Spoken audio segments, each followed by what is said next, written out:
following is a presentation of Main Street Media, your source for news, sports, and information on Main Street in Middle Tennessee.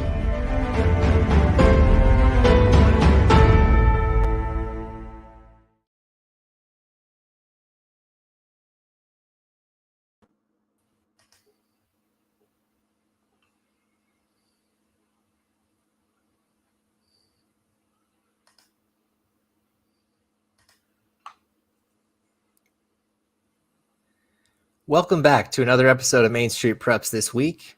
I'm Russell Vannozzi, joined as always by Tyler Palmateer. High school football rolls on this week for week 5, and we are going to talk all about it. Tyler, you doing all right today? Yeah, I'm doing good, Russell.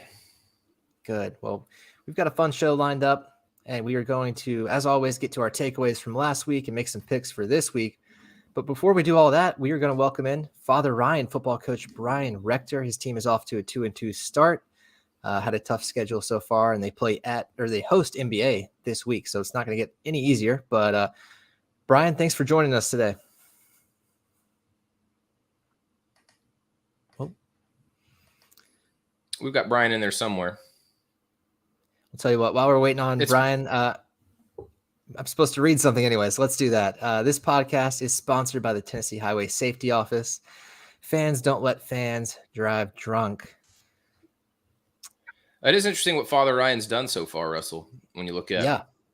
No, been a pretty good start, all things considered. I mean, I don't know about you, Tyler, but looking down the list, I mean, I don't know that there's a team that's had a tougher schedule in the first 4 weeks in the area that I can think of offhand, at least. Yeah, and I think we've got Brian now. Let's see what he kind of has to say about that early start. I'm here. Yeah.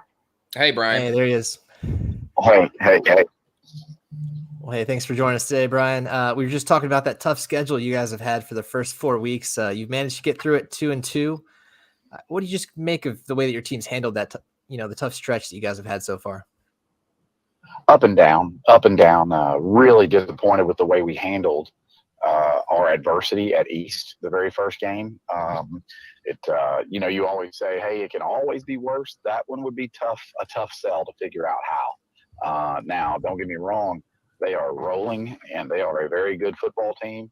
But our response to adversity when they punched us in the mouth a couple of times there early on was not even in the galaxy of how we would want it to be.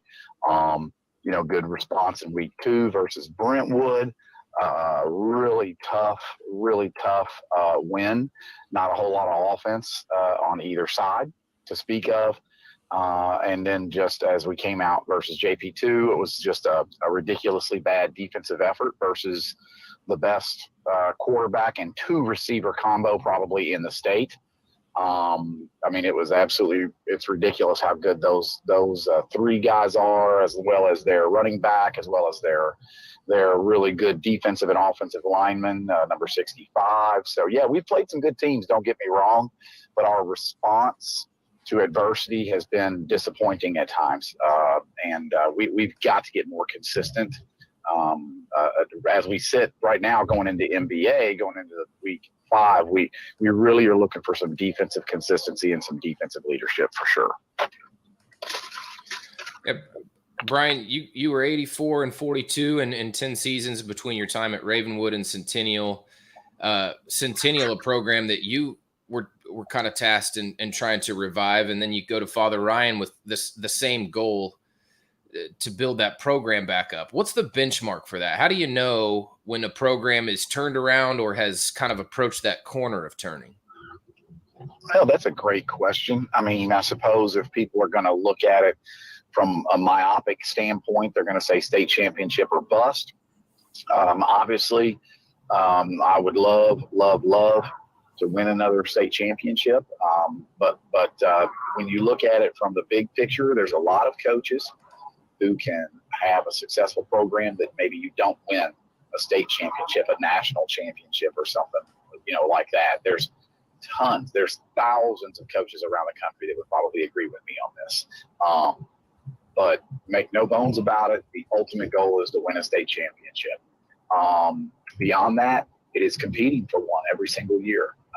That means getting to the semis. That means beating teams that we need to beat that we haven't really beaten before. Since I've been here, we haven't beaten JP2 and NBA.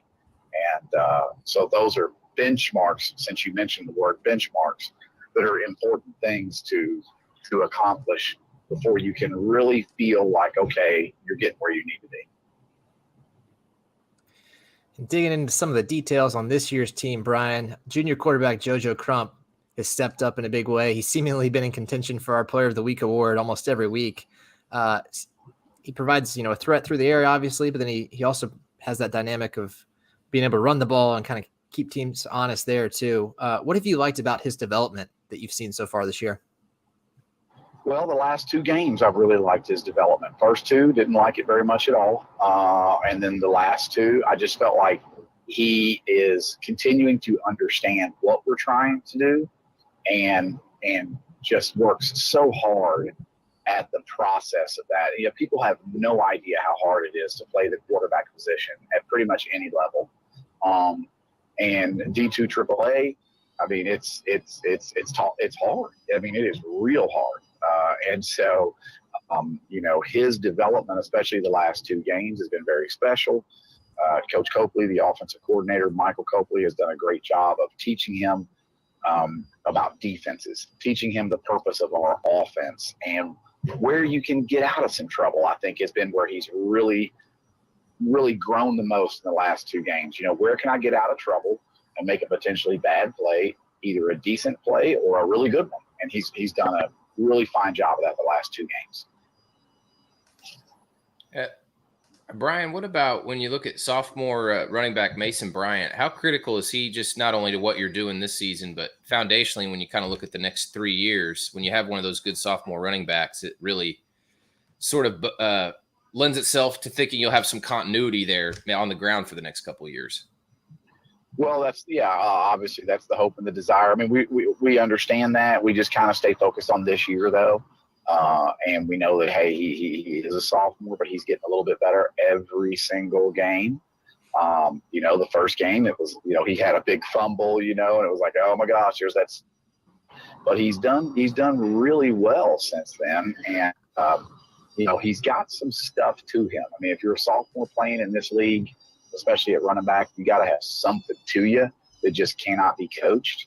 And he definitely has that. He's got some really good vision, some quickness, not as speedy as he would want to be, but he'll get there by the time he gets out of high school. You've also got a junior wide receiver in Charlie Becker that's starting to draw some attention. Recently picked up an offer from Vanderbilt.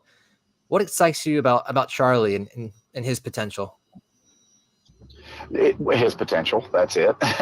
Reaching his potential is exciting to us. He actually had a really good year last year, and with just so many guys throughout the mid-state, sometimes it's understandable that we don't dip down and talk about a lot of sophomores. And honestly, I don't want you to. I mean, I think sophomores need to do their best and then get ready for their junior year kind of thing, But he's done, again, a way better job the last 2 games. First 2 games, not so much. The last 2 games, a little better. We've kind of made him an offensive-only dude. We're trying to use him on defense a little bit, and that may have been a little too much for him early in the year. So we hope that maybe once he hits his stride offensively, we can maybe sprinkle him in on defense as well. But he's a big, tall kid, can run really fast, has a great catch radius, a 36-inch vertical. He's in the 4.4s, running the 40. So, yeah, we like him a lot. And he's a great kid, really wants to win. Well, who wouldn't want all those measurables? My gosh. Defensively, Brian, Drake Carlson at Purdue commitment's probably your most highly recruited guy, or maybe most visible guy. But who else is making a difference on that side of the ball for you this season? Well, I mean, honestly, Drake has yet to hit his stride too, and we're, I may have talked about this, earlier, last week. He's struggling a little bit, but he's going to get there. Nobody works harder or cares more than him. Cam Bosley, a safety for us, has been really excellent at doing some of the things that we ask him to do, which in a big part of this season has been, hey, to lock up their best receiver on the other team. And he's done that. And he's done a really good job with it. So Cam has had a couple turnovers. He's made some really, really good tackles. He's guarded the best receiver on the other team. So his continued development and contribution is huge, as well as Drake's, as well as Gavin Smith, another safety, and these young, inexperienced corners that we have getting into their group.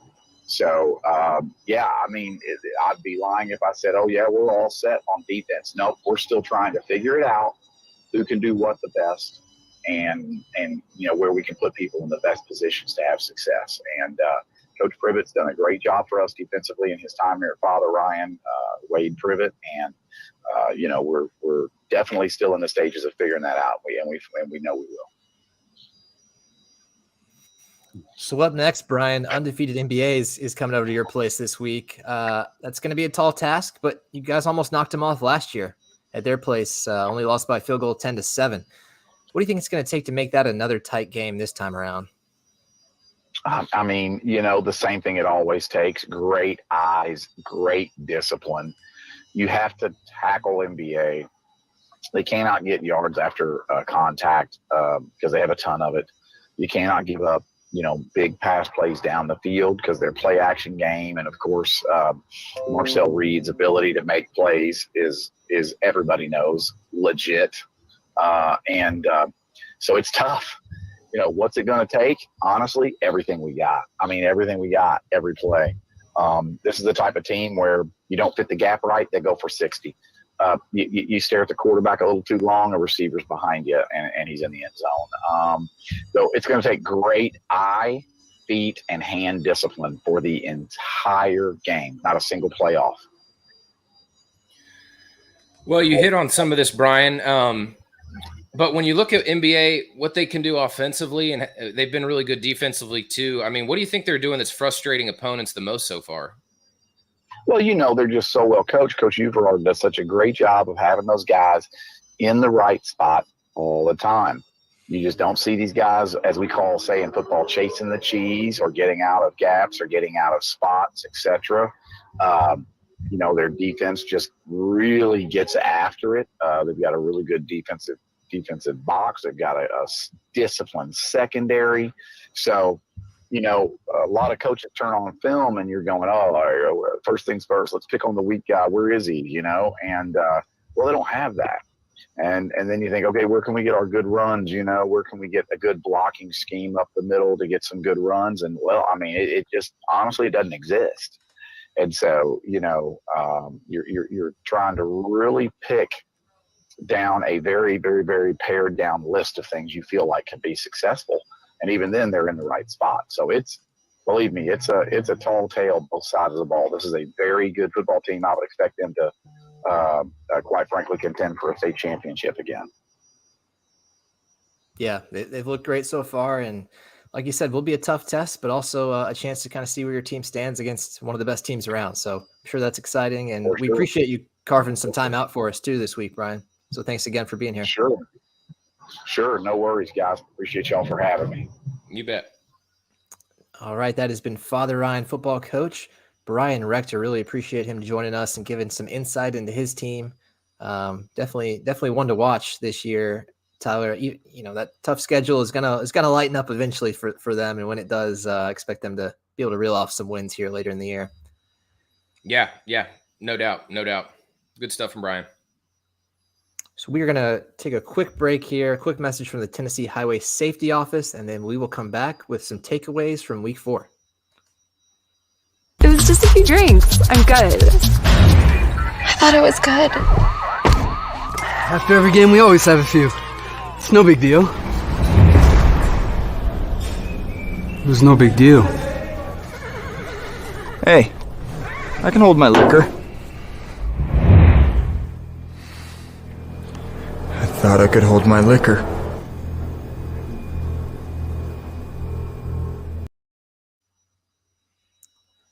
Well, we're getting to the point now in the high school football season where we have some data to work with. We've got 4 weeks of results. We kind of have a better idea of what these teams are and kind of which ones are strong, which ones are struggling. And that's great. Early in the year, we're just taking complete guesses on our picks and things like that. But now we've got some things to work with. And Tyler, I'm curious, was there anything that stood out to you from week 4 that really kind of made you think a little bit? Yeah, I think where the game I was at, Oakland Ravenwood, Oakland obviously was able to win and by a couple touchdowns, which I guess if you'd showed somebody the score afterwards, you'd think, okay, I think Oakland's good enough to do that. It makes sense. But it was a lot closer than I think the score showed. And Ravenwood was it was much improved from week 1. And they're playing a lot more physical. They were making great tackles on defense. I was really impressed with them. Oakland can run over you if you let them. I mean, you have to be pretty disciplined and be pretty physical. So I think I came away thinking Ravenwood's a lot better than they were in week 1, and that they're going to have some kind of say in this Class 6A race at some point. And I went into that game kind of thinking Oakland would just flex its muscles, and Ravenwood looked really good, and they sort of impressed me. It hasn't been that long since those teams played for the state championship. I believe that was 2019, maybe. It was recent. Those two teams met in the state title game, and two great programs. Man, that would be something if somehow they meet again later on down the line. Yeah. Sticking in Rutherford County, though, Tyler, another team that I think caught everybody by surprise a little bit last week was Siegel, knocking off Lebanon with a walk-off field goal in overtime. You got to love that. 31-28. Kind of threw a wrench into the Main Street Prep's top 25 rankings, but that's great. We always want to have some intrigue and some interest there, and that's certainly what Siegel gave us. This seems like a program on the rise. They're 3-1 this year. They also have beaten Green Hill. So I don't think that Lebanon win was necessarily a fluke. This is a pretty good team here under third-year coach Adam Renshaw. And, they've still got a ways to go before they're giving Oakland and some of those other top teams a run for their money. But, Rutherford County, if you just look at the scene there, you've already got, of course, Oakland playing at a high level. Riverdale certainly has had their moments in the past few years. Blackman puts up a lot of points now under Chandler Tiger. They seem like they're kind of getting things together. If you add Siegel into that mix too, it's like, what a gauntlet that county becomes all of a sudden. Yeah, and I was just going to say, one of my takeaways was just that Blackman's offense is seemingly kind of hitting its stride. I mean, it's always pretty good, but more than 500 yards of offense and a half against Summit. That is something else. That's unreal production. I know Summit lost a lot of players off that defense from last year, but those are numbers that are just difficult to put up against anyone. So definitely that whole area in Rutherford County is stacked up. My other kind of takeaway was that I think, why not? I think we could call Friendship Christian at least one of the D2A favorites the way they're playing. Now moving on undefeated, beat Grace Christian last week, putting up a lot of points. That race kind of all of a sudden has some structure to it in D2A. Yeah, and I'm not sure who stands in their way locally because they've already kind of disposed of DCA, last year's champion. And, of course, you still got Nashville Christian in there, too, and they're working through things with the freshman quarterback. But I think they, in time, will have a good team. Mm-hmm. But, yeah, that's – honestly, there's more intrigue there to the single A than there is to the double A because, Lipscomb's kind of got that one on lock right now. But, yeah, you're absolutely right. And you know what? Maybe even triple A. We don't know. I mean – NBA looks like, the favorite there. I don't know how far and away they are. 6A, everybody seems to like Oakland. So, yeah, you're right. That's kind of one of the most interesting races to kind of talk about. Definitely. And before we move on to some picks in just a minute, I also wanted to give a shout out to East Nashville. They survived a tough one the other night against Hillsboro and pulled it out 14-0. Hillsboro gave them all they could handle, though. I mean, East Nashville's still 4-0. Like we said earlier, Brian talked about it. They knocked off Father Ryan to open the season. That was a great win for them. But Hillsboro was down like 11 players from injuries and other reasons, and yet they still hung in there. It was 8-0 until like 3 minutes left in the fourth quarter. And a big reason for that was because they put together a back-breaking 19-play drive in the third quarter. I don't think I've seen anything like it, at least in the last 2 years of covering high school football. And that drive used up all but 7 seconds of the third quarter. So East Nashville didn't even have a chance to kind of break away at all there. And this probably isn't going to be Hillsborough's year. They're 0-4. They're struggling quite a bit, but Anthony Brown, I don't think it's going to be too long before they get that program back, in the playoffs, and especially just the way that they hung in there with East Nashville. Of course, East Nashville, I don't think it was pleased with his performance at all, but always better to learn from a win than a loss. So they survived and kind of lived to see another day with that undefeated record there. Yeah, I mean, East Nashville is going to go through ebbs and flows like everybody else. I still think that's the class of the city teams. So don't expect that to be a huge issue. Probably a good little teaching tool for Jamal Stewart, if nothing else. Yep. He called it a wake-up call for his players. So we'll see how that helps them moving forward. I believe that's it for our takeaways. So we are going to take another quick break here with the Tennessee Highway Safety Office message, and we will come back with our previews and picks for Week 5. It's just a few cocktails at happy hour. It's just a few cocktails at happy hour. You really good try. There aren't any cops around. I didn't think there were any cops around. I drink and drive all the time. Sir, you've been in a serious crash. I need you to hang on, okay? Rub your hands, sir. Where you are right now? All right, Week 5 on tap now, Tyler. Some big games to look forward to, including, let's just lead it off right here with Brentwood at Ravenwood, the Battle of the Woods. Huge rivalry, usually a close game, even in years when maybe there's a discrepancy between the two teams, like maybe there was a little bit last year. It was a tight game. And I've got the same thing happening this year. I'm going Ravenwood 28, Brentwood 21. I think Chris Parson will make the difference. But that Brentwood defense, you wrote about it in your hash marks column. You mentioned it, that they're only giving up about 9 points a game, and they have been a really tough group to crack. If anybody can do it, though, I like Parson and the Ravenwood offense to do it, so I'm going with the Raptors by a touchdown. Yeah, I'm with you. I've got Ravenwood 21-14. I think it's just Brentwood with the way it plays defense. Brentwood's kind of playing, putting up some Big Ten type numbers this year. I kind of like it. They're just getting the job done with kind of a lot of grit on both sides of the ball. But so I think they make life a little difficult on Chris Parson in one of those games. It just has that rivalry tension through all 4 quarters. But I think Brentwood comes up a stop short. And flipping over some private school action now, we got Franklin Road Academy at Lipscomb Academy. Both of those teams are 4-0. Tyler, does FRA have any shot here? I think Lipscomb is going to win 45-21.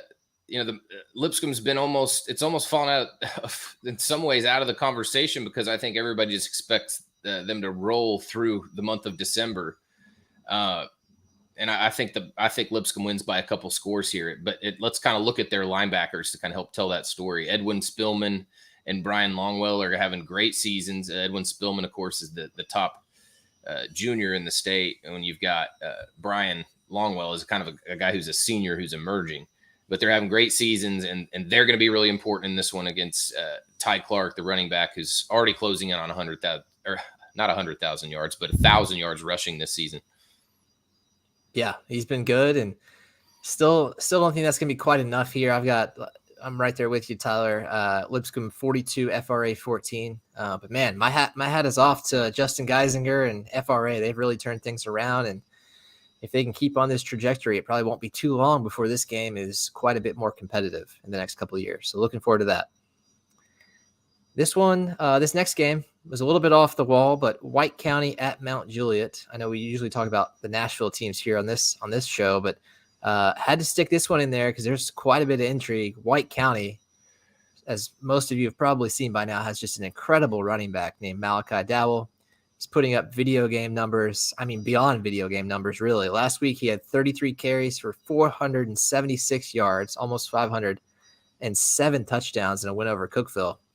And if that doesn't put you in the Mr. Football conversation, I don't know what will, Tyler. But despite that, I'm going to go against the grain maybe a little bit here and take Mount Juliet just because their defense has pitched 2 shutouts in a row, like what they're doing there. And I think that there's enough film now on Dowell that maybe they can contain him enough. He's probably still going to get his yards and his touchdowns, but maybe they can contain him enough to come away with a 42-35 win. Yeah, I'm going White County 31-20. I'm just going with the team that has Malachi Dow. Those numbers are crazy. Those are pretty. I've covered some 8-man football before, and those are really numbers that are more suited for 8-man football. And even then, that's a big night on in an 8-man game. I think his big game last week's going to open up some other options for White County. And lastly, how about the game we talked about with Brian, NBA at Father Ryan? What do you think about that one, Tyler? Yeah, he sort of took the words out of my mouth. NBA's been so difficult to stop with Marcel Reed commanding that offense, but defensively, they're just always in the right spots too. I think that defensively, that's kind of what they're doing to really help clinch these games up. Father Ryan can make a real statement if it pulls a surprise here. We talked with Brian about rebuilding a program and what are the benchmarks. And I mean, this would be a pivotal moment in the Irish's football history if you can find a way to win this game. And I think it's because as a benchmark, when you look at rebuilding a program, these can sort of, help you up to that next step in a rebuilding project. I had forgotten that last year's game was as close as it was. Now, NBA, granted, was coming off of that 1-3 stretch. They were not quite to their full potential before they went on that big run of the state championship game. But that was a game that came right down to the wire. I remember we had a reporter there because I remember reading the story, and I was kind of stunned with how close that scoreline was. So the precedent is there for Father Ryan to keep this one tight. But, man, after seeing NBA last week, I've got to pick the Big Red. I've got them taking this one 35-17. Man, Marcel Reed, you just got to love having a 4-year starting quarterback back there and the amount of comfort that comes with that. Just, I know you wrote about it before the season, Tyler. That's a luxury most teams are never going to enjoy, having somebody that's, 4 years of starting experience like that. And he's so smooth. Doesn't seem like he gets rattled by anything.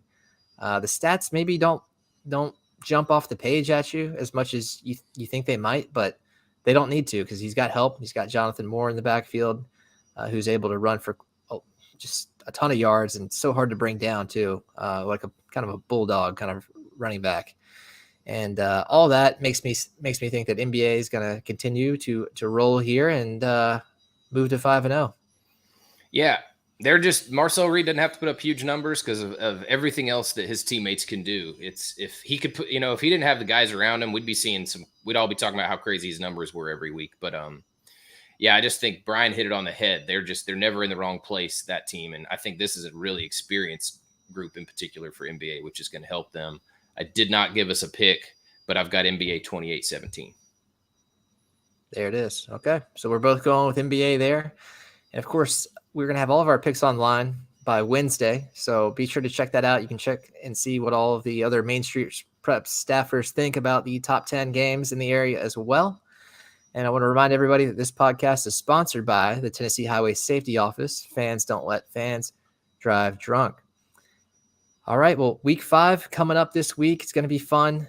Be sure to check mainstreetpreps.com throughout the week for coverage. Of course, Friday night and Saturday morning will be loaded with game recaps and everything, photos and just everything else. Friday Night Live right here on these channels can help you stay in the loop about what's going on.